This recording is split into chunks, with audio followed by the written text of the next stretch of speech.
The range of trees is more than matched by the wealth of the ground flora. Most shrubs and herbs in Banksia woodland flower in spring, when the bright gold of the common native buttercup, Herbertia hypericoides, is a delight. The prickly Moses, Acacia pulchella, is only conspicuous, and painfully so because of its spines, for a few years after a bushfire. Its hard seed, however, can remain dormant for many years, until germination is stimulated by the next fire. A much rarer spiny individual is this charming purple pea, Hovia pungens. All plants which reflect strongly in the ultraviolet range like this one are insect pollinated. Greatly admired are the ground orchids, which are the sort of thing you stumble across rather than find.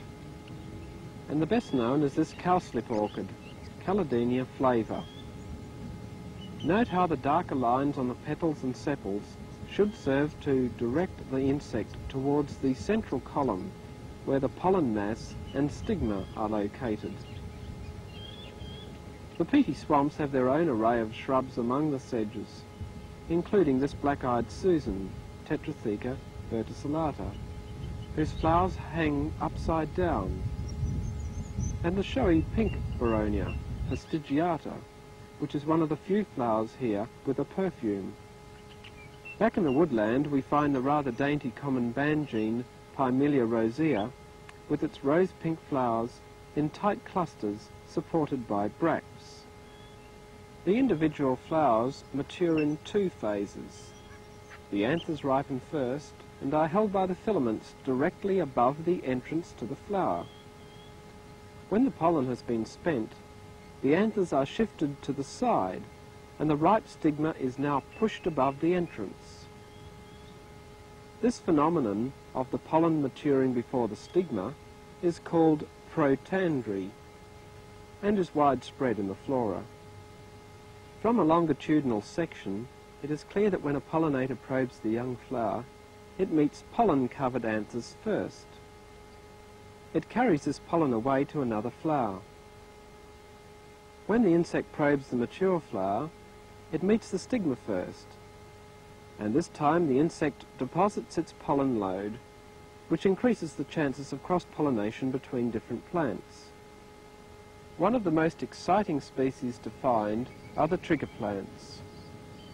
When not in flower, they are inconspicuous herbs. This is one of the largest flowered trigger plants, Stylidium schunoides. Its delicate form masks the surprise it has in store for an insect visitor. A section through the flower shows there is a column or trigger bent back behind the petals. When a wasp or fly touches the base of the flower while seeking nectar, it sends an electrochemical stimulus up the column. On reaching the bend, the stimulus causes the lower cells to elongate suddenly, and the column flips over in 1/500th of a second.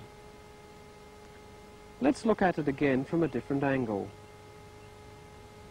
The head of the column hits the insect's body, sometimes stunning it. The trigger takes a few minutes to recover its original position, ready to be fired again. What's the function of this elaborate mechanism? In the young flower, the head bears two pairs of anthers, which shed their pollen when they hit the insect. In the mature flower, the empty anthers are pushed to the side, and the receptive stigma emerges. Now, when the column hits an insect, it picks up pollen carried on its back. Another example of increased outcrossing through protandry. Let us return to one of the Banksias which has a particularly fascinating reproductive system, the holly-leaved Banksia.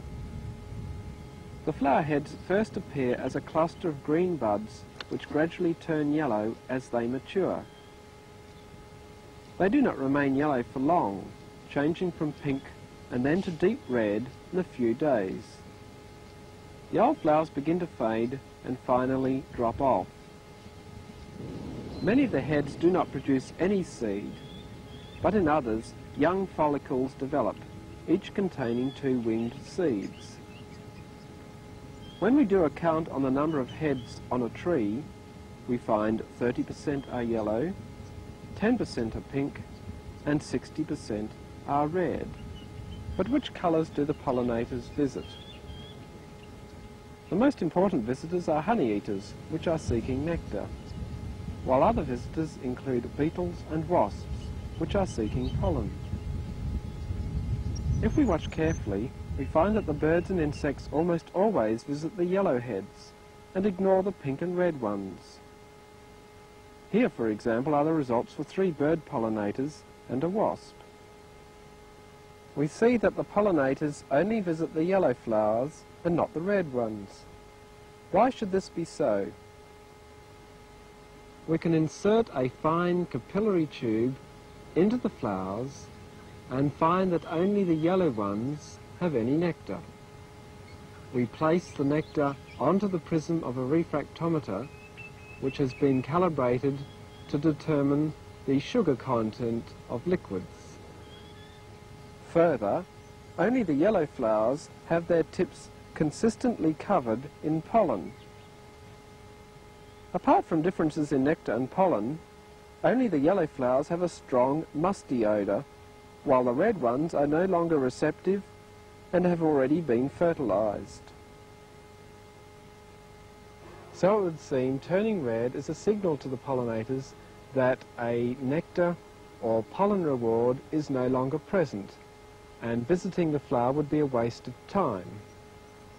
By only visiting the yellow flowers, the pollinator always receives a reward, and pollen transfer is assured. This is much more efficient than if there was no colour change and the pollinator had to visit all the flowers whether pollen was present or not. While there is great variation between species, the variation within a species should also be recognised. For example, take this native iris, Pattersonia occidentalis, which is normally violet. Within this part of the Banksia woodland, which is to be developed as a shopping centre, here we have a pure white form, completely unknown in cultivation. Apart from clearing the vegetation for the purposes of accommodating people, the second major threat to the Banksia woodland are weeds. Almost all the weeds here are herbaceous plants which die down over the summer. Perhaps the most aggressive and notorious of these is this South African veldtgrass, Ehrhata calycina. It reproduces vigorously by seed, and also its clumps increase in size year by year. It flowers early in the growing season and smothers the native plants as they in turn come into flower later on. For example, take this yellow Calytrix flavescens, which is struggling to flower at the moment through a dense canopy of South African veldtgrass. In fact, most of the weeds have their origins in South Africa and to a lesser extent the Mediterranean. They include such species as the wild oats, wild gladiolus, watsonia, the blowfly grass, and the yellow form of the pig-face Carpobrotus. The size of the trees and the wealth of the flora in this environment is quite amazing when you think that there's effectively no rain between November and April each year, with temperatures rising often over 40 degrees centigrade. In addition, we're standing on almost pure quartz sand, anything up to 15 kilometres deep in parts. Now, this sand is extremely deficient in essential plant nutrients, especially nitrogen and phosphorus. A clue to the ability of the plants to do so well here is found in their root system. Let's go and have a look at this Banksia menziesii. Creeping just on the surface under the layer of litter, we usually find a dense mat of rootlets. Let's have a look.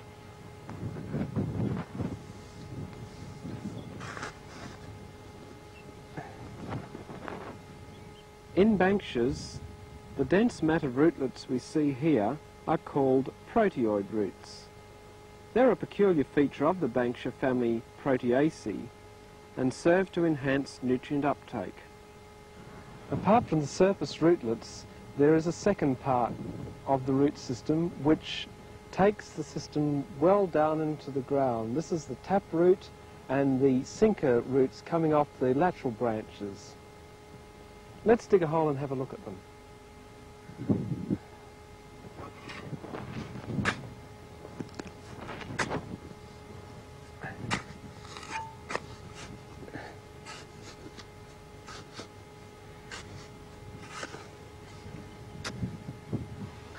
Well, here's the root system exposed for us to see. This is the taproot passing down here, and over here we have a fairly deep lateral coming off the taproot and moving down deep into the soil. Here's the surface root system that we met earlier, which bore that dense mat of proteoid roots, and we can see off these lateral branches a few sinker roots passing down on their way towards the water table.